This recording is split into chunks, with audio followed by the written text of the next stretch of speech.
Short and sweet. I love you all for coming, by the way. I know Hannah does as well, and that's the main thing. So I had to get that in there early. And ironically, the person who should be standing here doing this speech will be giving me daggers right now with that comment, as we know. Yeah. Right.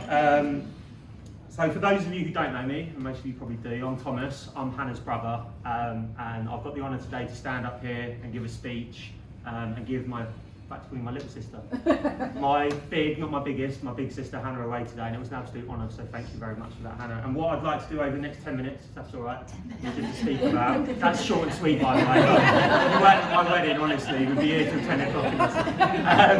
But I'd like to say a few thank yous, and I know John and Hannah might prolong that a bit later on, but Sally, I know today probably couldn't have happened. I speak for Hannah when I say you've been an amazing best friend to her, so well done to Sally, thank you for your help.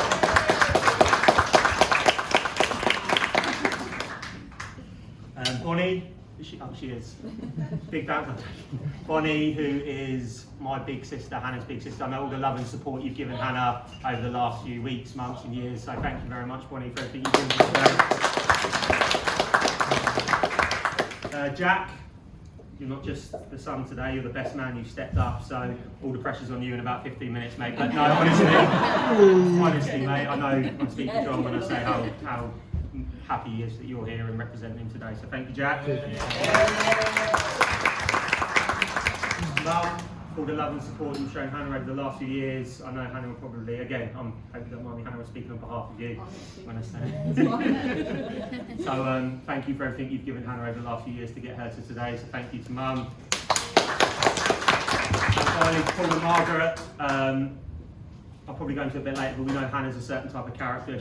She says what she thinks. Yes. But I actually mean this. She's never had a bad word to say about you two. She's got the utmost respect for you. So thank you very much, Paul and Margaret. So, John.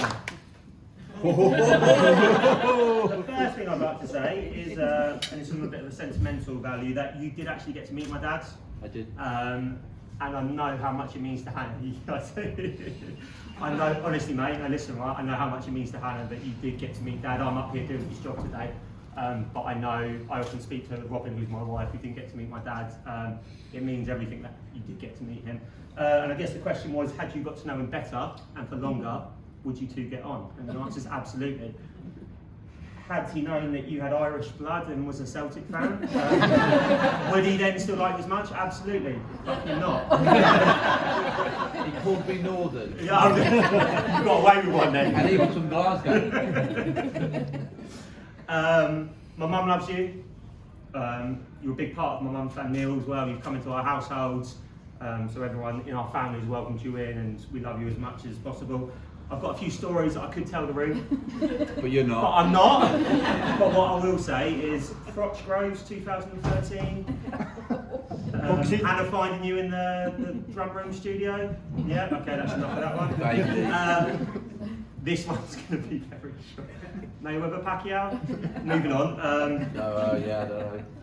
And finally, and this one got put in, Damien, Jack, I'm now your new baby Luigi. You are? For those of you who don't know, we went round John's last night just for a quiet one and ended up playing Mario Kart for 2 hours. And it got a little bit competitive. So, but look, mate, seriously, I'm not going to be that guy. I'm not going to stand up here and give you all the advice on what you should and shouldn't do, but just look after my sister.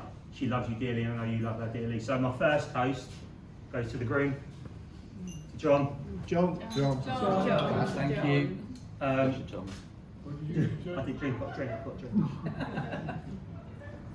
And John and Hannah, as a relationship, I did want to speak about as well, just what a strong couple you are. For all the couples here, everyone goes through their ups and downs. I feel you two are just a team. Like Robin and I will speak about as a couple, being a team is so important. So I'm sure you go through your tough times like everybody, but the way that you've got each other's back is a credit, a testament to you two as a couple. So cheers to that. Cheers. I did say it's going to be short and sweet, and this is going to be the last bit. So there's one person I'd like to spend a bit of time speaking about, and that's my darling sister Hannah. By the way, I've learned my lesson from that one. I won't be doing that. Can we just appreciate how gorgeous Hannah looks today, by the way? there's one word I had to use to describe a bride wearing green on her wedding day, it'd be absolutely ballsy. But you completely put it off. You look gorgeous, Hannah. You look lovely. And talking of ballsy, your personality sort of say ballsy, brashy, potty mouth. Doesn't matter where she is out for dinner, burping, constantly my mum saying, Hannah, and Neil's parents round, but that's the sort of Hannah that we kind of know. But the other side of Hannah, which is the most caring, loving, amazing auntie to Margot, to Ethan, to Finley. I'm sure Bonnie and Mark will agree, your boys have the best time ever with Hannah. And Robin and I want to say thank you because the way that you brought Margot into the world the last 5 months, her first 5 months has been amazing, so thank you for that. How hard you've worked in terms of your career. I know there was a period of your time you weren't happy with your job, instead of just sitting on it and just not moving on with your life, you kept working hard and you've never just sat on your arse and not done anything, so I've got big respect for you for that. Jack will probably touch on it in more details, but we've seen what an amazing stepmom you've been to Jack. You've always made it clear you've never wanted children, but the way, no, but the way that you mothered really, Jack, has been amazing. I think sometimes you don't give yourself the credit for that. So, and the last thing I'd like to mention is how much you've helped me, because I've been through a few bad times, as we know, but you and I have had that sort of bond, and I owe you a massive thank you for that. I also wind you up. A few examples, and I just want to let you know how different Hannah and I are. Not the fact that she's 5'2" and I'm 6'3". Something going on there. We've got here the most left-wing socialist you'll ever meet, and you've got the most right-wing. Gammon. No, what's the word? Communist. No, I'm a communist, aren't I? Capitalist. I'm just trying to get a reaction out of the room. Hannah, as you know, her pro-Palestine stance. Me getting drunk and buying an Israel flag off of eBay, which I've never used, by the way. And I only just sat down today and found out that you barely eat meat anymore, and I'm my caveman. So we're so different in so many different ways, but the love that we've got for each other, I think blood is stronger than anything. So thank you for everything you've given me over the last few years. And today's your day. See, Bonnie's had her boys being born, we've had Margot, Robin and I have had our wedding day, but today is all about you, and all these people in this room today are here. And I hope, John, if you don't mind me saying, they're here for both of you, but they're here for you today, Hannah, because you've got a lot of love in this room. So, yeah. And the last thing I just want to touch on briefly, if you wouldn't mind me saying, Hannah just said to me about 20 minutes, actually it felt like 20 minutes, about 2 hours ago, I think, nervous doing this speech. Said, are you going to make me cry? And I said, well, I don't know, but obviously I'm doing this speech because our dad isn't here. He died in 2011, and it wasn't an easy relationship, as Hannah knows, but for me personally, every girl deserves her dad to walk her down the aisle. And I just want you to know, Hannah, had he been here today, I can't promise he would be here today because the sun's been out, it's a major tournament and the pubs are open. But honestly, look you in the eye, he may not have said it, but I know, and I know you know deep down how much you would love to have been here today and seen you and John tie the knot on your special day. Alright?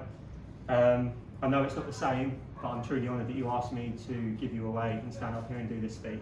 So what I'd like to finish off is with a little bit of advice. My father-in-law gave it to me on our wedding day. His father-in-law gave it to him on his wedding day. And what I'd like to say and finish off with my speech is, never go to bed angry, because you never know what tomorrow holds. Will everyone be upstanding, please? My final toast goes to, 2 final toasts. First one's to the brides. To the bride. And to John and Hannah together, the bride and groom. Bride and groom. Thank you everyone, God bless. Cheers. Well done, Thomas.